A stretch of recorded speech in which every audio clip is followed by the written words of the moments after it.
What's up everyone, welcome back to a brand new video. During the last part, we got to see what happened towards the end of the Cell games. It seemed that our heroes were pulling ahead, but in a turn of events at the end, Cell ended up coming back to life, stronger than before. This also led to the death of one of the most prominent members in the group, and if you haven't seen that part, I suggest you check it out. But we'll be continuing from here today. For this video, let's set a like goal of 3,500 likes. Once we hit that, I'll continue the series with another part. Anyways, let's pick up where we left off. Everything goes black. From Bardock's perspective, he sees nothing. The last thing he remembers is feeling a sharp pain, and warily seeing Kakarot and Cell in front of him. Did he die? He has no clue where he is. He gets up, and he still really can't tell. Everything's all blurred, his mind's all messed up, but his vision slowly clears up. He then hears a voice calling out to him. He's confused, disoriented, but this voice, it sounds familiar. Although, despite it sounding familiar, he has no idea who could be talking to him. He can't really put a finger on whose voice it is, but his vision begins clearing up. He sees a silhouette in front of him. It's Kakarot. But wait, if he's dead, why is Kakarot here too? Goku begins talking to him, and he sounds confused. He's asking why there's another version of him in hell. Wait a second. No, the person he's seeing isn't Kakarot. His vision clears up more. He's seeing himself. Bardock jolts back once his vision completely clears up. This definitely isn't anyone else. It's him. He's even dressed the exact same way. But the other Bardock is just as confused too. The two of them think it's some kind of trick, and they stare each other down. Another person then flies over too. It's Raditz. Raditz immediately sees this other Bardock as a threat. It's some imposter of some sort.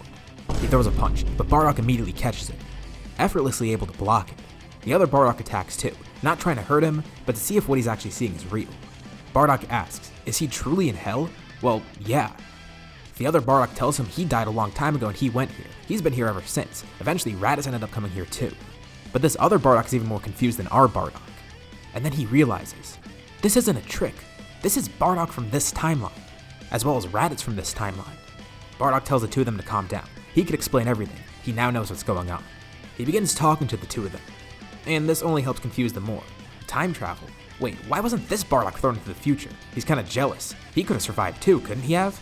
Well, Bardock's not really too sure what happened either. But what he does know is that he's from another timeline as well, so not only did he travel into the future, he also went into the past, jumping timelines. It's too confusing for them, but they just roll with it. Bardock even jokes about it too. It's a nice thing Gine's not here with them too, right? She must have not been sent to hell. Although it kinda sucks that he didn't get to see her. He fills in the other Bardock and Raditz on what's going on. So he was on Earth where Kakarot is, and Kakarot's currently fighting some android that was made to kill him. Raditz is still a little bit pissed at his brother for killing him, but hey, he kinda had it coming, and it's not like he's gonna cheer on that android. But that actually gets Bardock thinking. He wonders what's going on in the living world. After he died, all he remembers is seeing Kakarot. Maybe he and Gohan are handling it. We transition back to the living world. Goku is standing there, staring down Cell, looking furious and also saddened. His aura is just as furious as he is. And just like Gohan, sparks of electricity glow around him. Without hesitation, he immediately jumps in to fight Cell, and Gohan follows along too. Everyone is still a little bit in shock at what just happened, but they're not going to give up now. It appears that Cell is way stronger than before. Regenerating really helped him grow in power, but with two Super Saiyan 2s there, he might actually be in a bit of trouble, and he realizes that. If it was just Gohan, maybe he could have made it out okay. But Goku's there too. Thankfully, when he died, it seems he picked up a new technique, although he hasn't used it yet. He noticed Goku using it before, and Goku is part of him after all, so he tries to show it off. Instant transmission. Goku attacks Cell and Cell immediately disappears, teleporting behind him, then going towards Gohan and launching an attack. Goku then teleports in front of Cell, blocking the attack so it doesn't hit Gohan. Great, Cell's stealing more of his techniques now. Cell chuckles. Even if he can't easily defeat him, he'll outsmart them. He begins going on the defense instead of offense, and it actually begins working. As he teleports around, he suddenly begins dropping things nearby. They're miniature cells. He's creating Cell Juniors as he teleports. He keeps moving around as fast as possible, trying to avoid all of Goku and Gohan's attacks. Goku is trying to catch up by using his own instant transmission, but just as soon as he teleports to Cell, Cell's able to teleport away himself. The Cell Juniors begin spawning around them, and just to make things even harder, Cell even splits himself up into two. Now he's not outnumbered anymore. The Cell Juniors begin attacking, and mainly they serve as distractions. Of course, Goku and Gohan are able to dispatch them pretty easily, but with two cells there, they're both really strong, even with his power being split up. But as it turns out, one of the cells is the real one, and he kept more of the power for himself, while the copy is only there for a distraction. The copy then dissipates, and Cell regains his full power. But with all the Cell Juniors gone, he actually has a better plan now. Instead of splitting himself into 2, he splits himself into 4. Of course, this will mean each one of him is weaker, but it's 4 versus 2. He could make this work. Plus, after regenerating from some of the damage he's taken, he did get a little bit stronger too. The 4 cells surround Goku and Gohan. The 2 go back to back. Goku tells Gohan it's time to finish it, and Gohan agrees. Each cell charges up a massive Kamehameha, with each blast launched towards one single point in the middle where Goku and Gohan are. Goku and Gohan each stick out one hand, one towards each cell. A Kamehameha comes out of each of their hands. 2 from Goku and 2 from Gohan versus the 4 from Cell. The rest of the fighters jump up in the air to get out of the way, and they see all the beams clashing below them, creating an X shape. At first, Goku and Gohan's attacks are being pushed back, but slowly, they start to overcome Cell. Goku lets out more power, and he tells Gohan to do the same thing. The 2 shout. Each of their blasts grows stronger. Their aura flares up even more. Cell's beams are completely destroyed. Alongside 3 of the cells, 1 is left behind, jumping out of the way at the last second, although he's injured. As he tries to get up, Goku teleports in front of him, grabbing Gohan as well and bringing him over there. It's a shame Cell weren't a good guy. It's all this power going to waste. But this is the end of the line for him. Cell tries to launch one last attack at Goku, using all of his remaining power, but Goku catches it, then spinning around and tossing it right back at Cell. Cell cuts through it and it dissipates. But then he receives a kick in the back of the head from Gohan, pushing him right into Goku and then punches him. Goku's fist goes right through Cell's chest, and then he launches a powerful beam that completely erases Cell. No regeneration this time. The 2 of them power down, happy that they defeated Cell, but still, they lost Bardock along the way, although there still is hope. Goku still did have instant transmission after all and was able to get Dende. So even though Piccolo did fuse with Kami and they lost the Dragon Balls, Dende's here now. He can create a new Shenron, and these Dragon Balls can bring Bardock back. Back in Hell, Bardock is still conversing with Raditz and his past self. Present Bardock is interested to hear the differences between the 2 as they talk, but of course he also sees a lot of the similarity. A lot of their lives were the same after all. Even if this Bardock wasn't able to defeat Frieza, he's glad that his future self was able to, as well as Kakarot. They all wonder if there's any hope for them coming back. But present Bardock and Raditz are kind of fine with their position now. They've gotten used to Hell, and they've been here long enough where it'd be weird if they came back now. There's no reason for them to be revived, and they've accepted that.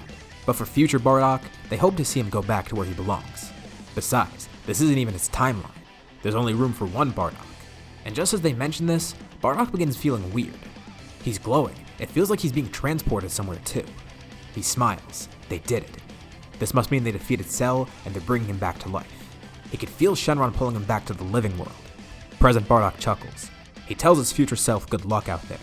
And he and Raditz watch as future Bardock disappears, going back to the living world.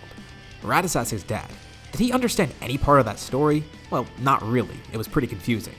But it was pretty cool to meet his future self after all. And even though Raditz is still confused, he agrees. That was kinda cool. It should be him alive though, not Kakarot. But whatever, that's water under the bridge. Bardock returns back to the living world, waking up on the lookout with everyone around him. This whole experience completely changed him. It's so crazy how radically his life has changed. Besides being flung into the future, he got to go back to the past. He met his son, he defeated Frieza, he even died and met his past self and Raditz. And after all that too, they came out victorious. His son and his grandson were able to kill Cell. Both timelines are saved. He has some control in his premonitions now after all, and he tries to summon one. When he willingly tries to get a vision, he can only see a little bit at once, and he can't see too far ahead. But he tries looking at a vision, and briefly he does see something. He gets a little glimpse into a few months ahead. And what he sees is peace. Peace in both timelines. He opens his eyes and smirks. That was one of the first good visions he's had in a while. And the first calm one he's had. Goku, future Gohan, future Trunks, and everyone else are glad to see him back too. And Goku thanks Bardock for saving him too. This calls for a celebration, and most importantly, Bardock now gets to meet Goku's family. At least the ones that he hasn't met yet, Chi-Chi and Ox Kid. And he could definitely see why Goku married Chi-Chi.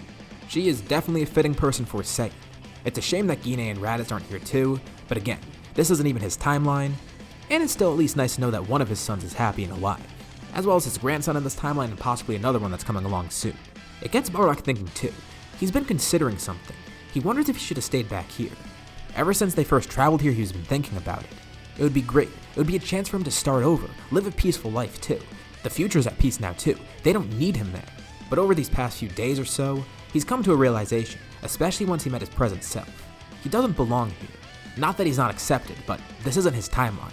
It would be wrong to stay back here. As much as he's connected with everyone here, this isn't his timeline, and he got what he wanted after all. He saved both timelines, met Kakarot, and even got revenge against Frieza along the way. He is Bardock, but not this timeline's Bardock. he doesn't see his present self getting revived anytime soon. And on a similar note, it's probably better to let Raditz and Vegeta rest in the afterlife in the future as well. He'll return back to the future, his true home. After a short celebration, the three of them all say their goodbyes. Gohan's glad to have seen Goku again, as well as his past self, and Trunks is glad to have seen Vegeta. And obviously it was nice for Bardock to meet everyone here too, not just Kakarot, but everyone else here that he hasn't met in the future. Of course he already knew Gohan, but everyone else here was new to him. It was a good experience, not only in terms of him getting power, but getting victory and closure too. Closure for multiple things in his life. Bardock's in a much happier place now. He's not only grown as a warrior, but a person. He walks up to Goku and sticks out his hand, but Goku goes in for a hug instead. He thanks Bardock again, telling him he was glad to have seen him. Bardock feels the same, and Gohan looks to his past self as well. He tells him to keep training. Not only will he be a great scholar, but he'll be a great warrior as well. Present Gohan nods. And as for Trunks, well, there's not much to say to his past self. He is just a baby, but he and Vegeta share their goodbye. The three all get back into the time machine, returning home. And as they leave, Goku begins thinking. Even though that wasn't his Bardock, he wonders, what's the Bardock in this timeline like? Is he the same at all? Piccolo looks at Goku knowing exactly what he's thinking. He's not thinking of reviving Bardock, is he? He could still be one of those uncontrollable Saiyan warriors after all. And Goku looks over to Piccolo and just laughs. He wasn't actually thinking about doing it, but the thought did cross his mind. Maybe one day though. But either way, it's at least nice that he met future Bardock. Maybe the present one isn't so bad either. And just for reassurance, in the future, they also go to Dr. Gero's lab to destroy anything there. They don't want to be dealing with any Cell. At least, not another Cell. Of course, Cell still shows up in this timeline too, but he's very easy to face. Not only did they know he was going to show up, but Bardock had some premonitions about how it was going to go, and it was not going to go well for Cell at all. Just as quickly as he shows up, he's completely decimated. Even with one of them there, they would have been able to do this, but with three of them, there was no shot. The future timeline begins getting rebuilt. And Bardock doesn't really have much else to do. He helps rebuild a bit. I mean, it is nice to have three superpowered people help rebuild a city after all, as well as having help from technology that Bulma has. Things are finally returning to normal on Earth, at least as normal as they can be. And as Bardock thinks more and more, he realizes it must have not been some mistake that he was sent here into the future. It feels like it was meant to be this way, like this is his destiny. I mean, look at everything that came out of it after all. Despite some missteps along the way, everything's been turning out okay. But this is not the end of his story, not even in the slightest. Far away, someone is watching over Earth. It's interesting and confusing to see that Bardock is there, a Saiyan from the past. How did he get there? It's great that he helped defend Earth, but having three strong fighters there could be a double-edged sword. Not only will they defend Earth, but all that power could lead to their downfall. The person watching over everything is Shin, as well as Kibito. He senses those three powers there, but he also feels another ominous presence. It's Babidi. He's heading to Earth alongside Deborah, and he knows exactly what they're planning. They're going to revive Majin Buu. Now maybe these three warriors can defeat Deborah. If all three of them team up, they may be able to kill him, but still, with how strong they are, that power could lead to Buu being revived. And the two of them know exactly what they need to do. They need to head to Earth and stop this before it even happens. And with that, we'll leave off here for now. So, what did you guys think about this part? And what do you think is going to happen next time? Leave your thoughts and suggestions in the comments below. I'll be sure to check them out to see what you guys think. As always, if you liked the video, be sure to drop a like. And let's try to hit that like goal from the beginning of the video so we can get another part of this series. If you haven't already, why not subscribe? As well as hitting the bell icon so you're notified about any future parts of this What If, or any other videos that I upload on my channel. Anyways, thank you all for watching, and I'll see you all in my next video.